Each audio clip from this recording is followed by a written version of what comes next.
Hello అండి, అందరికీ నమస్కారం. ఈరోజు ఈ వీడియోలో మనం 2024లో మహాశివరాత్రి ఎప్పుడు వచ్చింది, అలాగే త్రయోదశి తిథి ప్రారంభ మరియు ముగింపు సమయాలని తెలుసుకుందాము. ప్లీజ్ వీడియోని లైక్ చేయండి. అలాగే ఛానల్ ఎవరైనా మొదటిసారి చూస్తున్నట్లయితే సబ్స్క్రైబ్ చేసుకొని పక్కనే ఉన్న బెల్ ఐకాన్ క్లిక్ చేయండి. ఇప్పుడైతే వీడియోలోకి వెళ్ళబోదాం. మహాశివరాత్రి ఈ రోజునే పరమశివుడు లింగ రూపంలో ఆవిర్భవించినటువంటి రోజు. శివరాత్రి అనగానే మనకు గుర్తు వచ్చేది ఉపవాసం, జాగరణ, అభిషేకం. ఈ రోజున వివిధ ద్రవ్యాలతో లింగోద్భవ కాలంలో అభిషేకిస్తే పరమశివుడిని విశేషమైన ఫలితం వస్తుంది.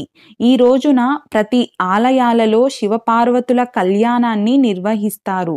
మనకు ప్రతి నెలలో బహుళ త్రయోదశి వస్తుంది. దానిని మనం మాస శివరాత్రిగా జరుపుకుంటాము.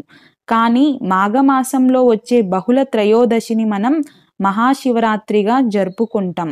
ఇప్పుడైతే మనం త్రయోదశి తిథి ఎప్పుడు ప్రారంభమవుతుందో తెలుసుకుందాం.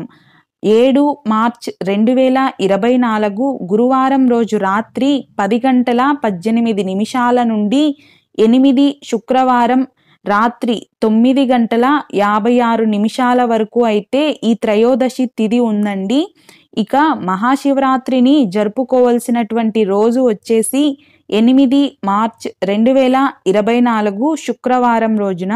చూసారు కదండి. ఈ వీడియో మీకు నచ్చినట్లయితే ప్లీజ్ లైక్ చేయండి. అలాగే ఛానల్ ఎవరైనా ఇప్పటి వరకు సబ్స్క్రైబ్ చేసుకోకపోతే ప్లీజ్ సబ్స్క్రైబ్ చేసుకొని పక్కనే ఉన్న బెల్ ఐకాన్ క్లిక్ చేస్తే మేము వీడియో పోస్ట్ చేసిన వెంటనే మీకు నోటిఫికేషన్ అయితే వస్తుందండి. ఈ వీడియో చూసినందుకు మీకు కృతజ్ఞతలు.